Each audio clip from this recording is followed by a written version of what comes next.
Pemberitaan yang cukup menarik hari ini soal Hasto sudah jadi tersangka tapi tidak ditahan. Nampaknya perlawanan-perlawanan dari Hasto terhadap Jokowi begitu kan, sudah nampak di depan mata. Siapa yang gagal untuk mentersangkakan seorang Hasto? Artinya apa? Artinya ya karena PDIP ini sangat kuat, maka yang jelas ya Jokowi tidak mungkin berani begitu kan ya. Karena dengan adanya seperti ini, maka KPK masih menunggu pemeriksaan-pemeriksaan selanjutnya. Padahal sudah menjadi tersangka, kok masih mau diperiksa. Ada apa ini? Ini kan ngeri-ngeri sedap, bos. Ya, ngeri-ngeri sedap. Karena ini adalah persoalan-persoalan politik, begitu kan, ya. Maka secara tidak langsung saya meyakini betul bahwa apa yang kemudian kita lihat hari ini adalah nampaknya kalau ini KPK gagal untuk menahan Hasto, maka yang jelas ada orang beranggapan, wah jangan-jangan Hasto dipolitisasi, jangan-jangan Hasto dikriminalisasi, jangan-jangan kasus ini adalah pesanan. Orang akan menganggap seperti itu. Nah, kita akan buktikan lagi ya. Kita akan buktikan bersama apakah nantinya Hasto ini di pemeriksaan ketiga apakah jadi tersangka atau tidak. Wow. Ngeri ini, ngeri sedap. Jadi saya pribadi menganalisa ya bahwa Hasto ini tidak mungkin akan ditahan. Kenapa?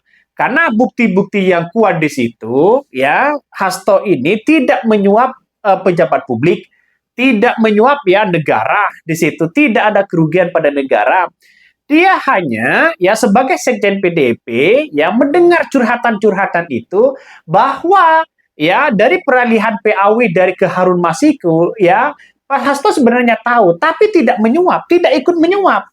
Dan bahkan itu sudah diakui oleh Wahyu Setiawan ya komisioner KPU pada waktu itu begitu kan ya yang kemudian menyogok Harun Masiku menyogok komisioner itu. Dan tidak ada, ya penerimaan uang itu dari Hasto tidak ada. Kan makanya dengan adanya seperti ini, apa yang bisa mau ditersangkakan? Saya kira tidak bisa. Ya, tidak bisa. Hasto ini bisa lolos ya untuk ditahan ya, lolos untuk ditahan oleh KPK. Makanya saya menganalisa soal-soal itu. Soal dugaan yang kemudian muncul hari ini bahwa seorang Jokowi nampaknya agak panik. Ketika OCCRP lalu kemudian meliris orang terpuruk dunia, maka versi OCCRP, maka orang-orang akan melihat begitu kan ya. Setidaknya sekarang bahwa kenapa kok tidak ditahan? Bagaimana dengan kasus Tom Lembong yang dianggap sama sudah jadi tersangka oleh Kejagung lalu kemudian ditahan? Ini kan di KPK begitu. Maka KPK itu seolah-olah ya bisa diintervensi oleh siapapun. Bisa saja kasus-kasus besar, kasus-kasus apapun bisa saja.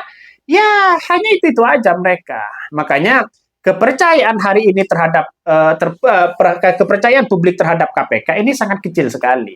Ya, kenapa? Karena bisa saja ada kong kali kong besar, ya, ada politik yang kemudian dimainkan, bisa saja. Karena duga-duga ini banyak sekali. Sehingga apa yang terjadi? Ya, masyarakat diambil kebingungan. Ya, kalau kemarin keluar-keluar, ya Hasto akan dijadikan tersangka dan masuk penjara. Hasto akan masuk, akan memakai baju orange. Tapi pada kenyataannya sampai sekarang Hasto lolos begitu di jeritan hukum itu. Jadi saya kira PDIP ini kan partai politik yang sangat kuat. Saya kira tidak mungkin ya seorang Jokowi mempreteli PDIP ya tanpa ada dorongan dari beberapa partai yang lain. Artinya tidak ada dorongan dari orang-orang kuat ya. Saya kira misalnya Hasto mau dijadikan tersangka misalnya. Lalu kemudian oleh Jokowi misalnya ya. Dugaan-dugaan orang kan banyak menganggap seperti itu. Misalnya begitu sebagai contoh. Saya kira kalau Jokowi tidak ada backingan apapun, saya tidak mungkin untuk mentersangkakan Hasto. Kan itu logikanya. Makanya dengan perlawanan PDIP sekarang ini semakin masif ya, mulai KPK mulai agak down. Nah, pertanyaannya sekarang, apakah kasus ini pesanan? Apakah kasus ini hanya gertakan? Apakah kasus ini hanya politisasi atau bagaimana? Ya, makanya kita tahu bahwa kalau toh pada hakikatnya dianggap politik ini adalah balas dendam, maka orang akan menganggap bahwa di kemudian hari seorang Jokowi ini bisa saja ya di penjara nasibnya akan lebih tragis dibandingkan dengan Hasto. Kenapa? Ya, bisa saja PDIP akan berkuasa, bukan tidak mungkin balas dendam kepada Jokowi. Kalau itu politik balas dendam. Tapi saya kira sekarang ini semakin menarik.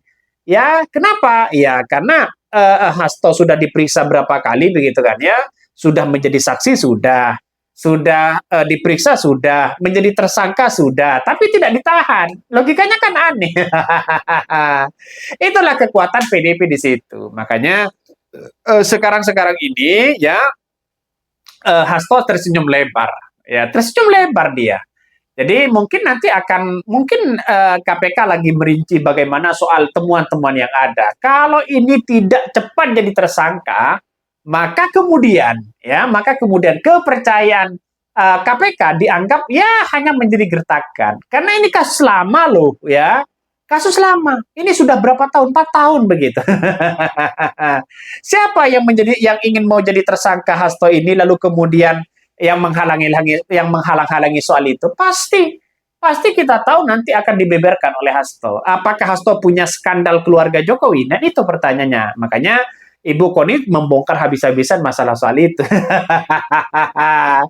Ya, Jokowi ketar-ketir lah ya. Jokowi ketar-ketir. Jadi saya anggap bahwa apa yang kemudian terjadi hari ini, perlawanan politik PDIP semakin masif, simpatisan semakin masif. Bayangkan, ada 1.000 pengacara yang ingin membantu Hasto untuk lolos dari jeratan KPK ini. Bagaimana tidak ngeri, Bos? Bagaimana tidak ngeri di situ? Tapi pun sebaliknya begitu. Ketika ada 1.000 pengacara yang kemudian melaporkan Gibran ya soal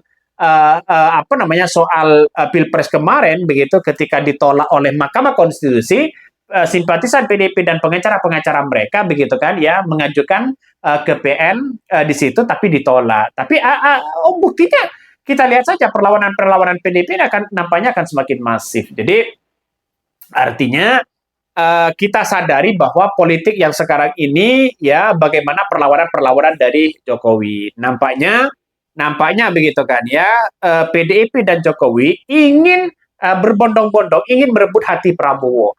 Kemana Prabowo akan berlabuh? Yang jelas lah ya, pelan-pelan akan bersama dengan PDIP. Kenapa? PDIP itu punya partai besar, bisa diajak untuk bisa berkoalisi. Tapi kalau seorang Jokowi tidak punya partai, ya karena anaknya menjadi wakil presiden, karena anaknya menjadi ketua umum partai PSI, ya itu pun kecil begitu, tidak masuk di parlemen. Ya, tapi saya kira kekuatan itu semakin memudar sehingga Prabowo akan lebih memilih PDIP dibandingkan dengan Jokowi. Ini analisis saya sementara begitu. Mungkin itu yang kami sampaikan, tonton terus di Khodari News ini. Begitulah kira-kira.